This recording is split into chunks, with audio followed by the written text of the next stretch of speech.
राजपुत्रांना त्यांच्या योग्यतेनुसार निवास देणं हे माझं राजाचं कर्तव्य आहे. म्हणून बदल झाला, योग्य निवास दिला, दुपारचं भोजन झालं. आणि भोजन झाल्यानंतर रामचंद्र म्हणाले, गुरुजी माझा लहान भाऊ आहे का लक्ष्मण, तो म्हणतो दादा आपण गाव बघून येऊ.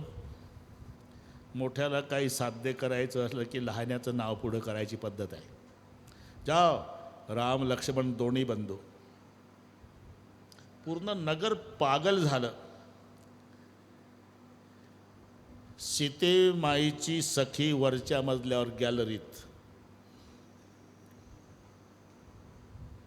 ती आत गेली. सीते, 2 राजकुमार आले आपल्या गावात, खूपच सुंदर आहे म्हणतात. पुरं गाव पागल केलं त्या दोघांनी.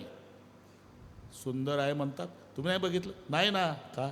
ते खालून चालतात, चेहरे दिसत नाही. गेले कुठं? सरळ गेले.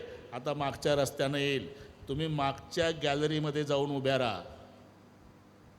चेहरे दिसत नाही. मी सांगते तेवढं ऐका. ओंजळभर अक्षदान फुलं घ्या आणि खालून आले त्यांच्या डोक्यावर अक्षदान फुलं टाका आणि ते वर बघल आणि ती किती देखणं आहे मग सांगायला आती आहे. अशी तिची युक्ती सांगतो. आणि जेव्हा वंजाई टाकली, रामानं लक्ष्मण वर बघितलं, ते मुखचंद्र पाहला. सखी पागल झाली. सीता बहुत सुंदर है, देखे तो है, तो भी नहीं बता सकती. क्यों? जिस आँखों ने देखा है, आँख को जबान नहीं, जबान बोल सकती है, वो अंधी है, उसने राम को देखा नहीं. पूर्ण गावाला दर्शन दिलं. राम लक्ष्मण आले. सूर्योदय झाला दुसऱ्या दिवशी.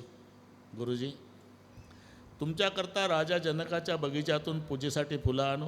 जाओ राम, जाओ लखन, परवानगी. त्याच दिवशी सखी समवेत सीतामाई गौरी पूजन करण्याच्या उद्देशानं पुष्पवाटिकेमध्ये 2 सख्या पुढे, 2 मागे, 2 डावीकडे, 2 उजवीकडे, सर्वात पुढे एक सखी पड़त आली. सीता, गौरी पूजन बाद में. जिन्होंने कल पूरा गांव पागल किया ना, हाँ, वो दोनों बगीचा में आए हैं. देखन बाग कुंवर दो आए, बै किशोर सब भांति सुहाए. श्याम सौर किमि कहो बखानी, गिरा अनयन नयन बिनु पानी. आता सीतामाईच्या पायातल्या पैजनाचा आवाज रामचंद्राच्या कानी गेला आणि फुलं तोडणाऱ्या लक्ष्मणाला, लखन, हाँ भैया, यही जानकी है. तात जनकत नैया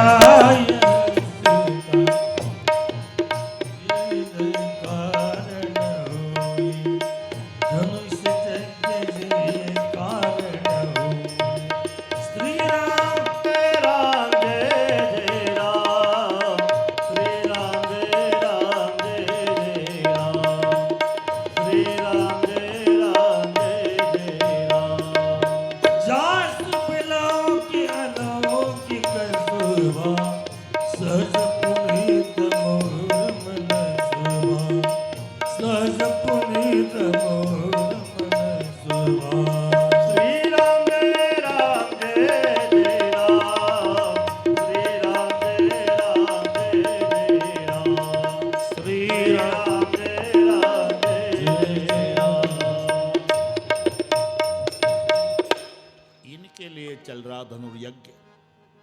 सीतामाईनं राम प्रभूवर दृष्टी, लक्ष्मणावर भावुक दृष्टी. सखी म्हणाली, सीता चल गौरी पूजन करना है, ये लोग कल भी आएंगे. आणि म्हणून सीता सखी समवेत गौरीचं स्तवन करायला आपण सर्वांनी एका तालात हात वर करा. जमते. मकाई नहीं कल